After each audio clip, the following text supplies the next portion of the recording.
Moins de 10 ans après l'échec précipité du Dark Universe, Universal tente encore de dépoussiérer ses monstres. Cette fois, pas de grand univers partagé ni de stars ultra bankable en tête d'affiche.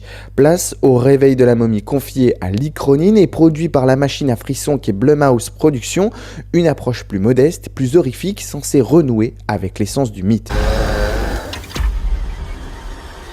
Dès les premières minutes, le film annonce la couleur. On est loin de l'aventure exotique façon La Momie ou du blockbuster bancal avec Tom Cruise. Ici, l'histoire se recentre sur une cellule familiale brisée et une possession qui avance à visage très découvert. Le décor égyptien devient alors presque secondaire, rapidement remplacé par une Amérique banale où l'horreur s'infiltre dans le quotidien.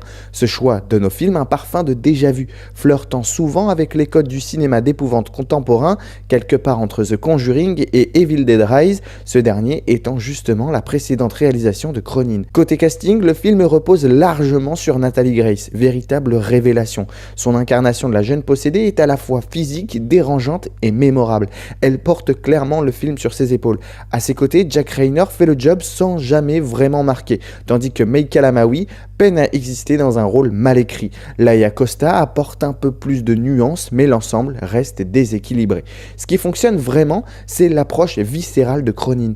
Le film assume un goût prononcé pour le gore et le body horror, avec des séquences parfois inventives, souvent brutales et ponctuées d'un humour noir discret mais efficace.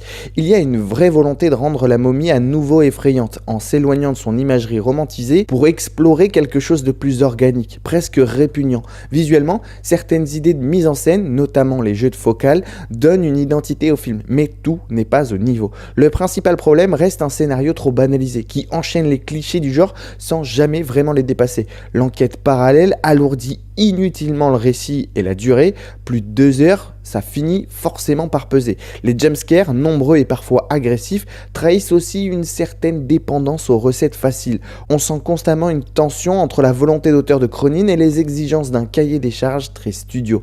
Sur le fond, le film semble parler de culpabilité familiale et de deuil non résolu, une utilisation de la possession comme métaphore. Rien de révolutionnaire, mais suffisamment solide pour donner un peu de matière émotionnelle à l'ensemble. Le problème, c'est que ces thèmes restent en surface, écrasés par les mécaniques horrifiques. Côté box-office, l'objectif est clair. Confirmer que les Universal Monsters peuvent survivre en version Blumhouse, avec des budgets maîtrisés et une rentabilité rapide. Pas besoin d'1 milliard de dollars ici. Le film vise plutôt un succès à la Invisible Man, rentable et critiquement acceptable. Alors, faut-il aller le voir au cinéma si tu aimes les films d'horreur efficaces, un peu crades et sans prétention? Oui, l'expérience en salle fonctionne, notamment grâce au sound design et aux scènes les plus intenses. En revanche, si tu cherches un renouveau du mythe ou un film vraiment original, tu risques de rester sur ta faim. Au final, le réveil de la momie ressemble à une créature elle-même bricolée, un assemblage de bonnes idées, des morceaux déjà vus et d'un vrai savoir-faire dans l'horreur.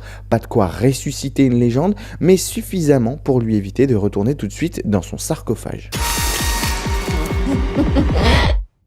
Ne t'en fais pas, Abuela. C'est sympa d'être mort, tu verras.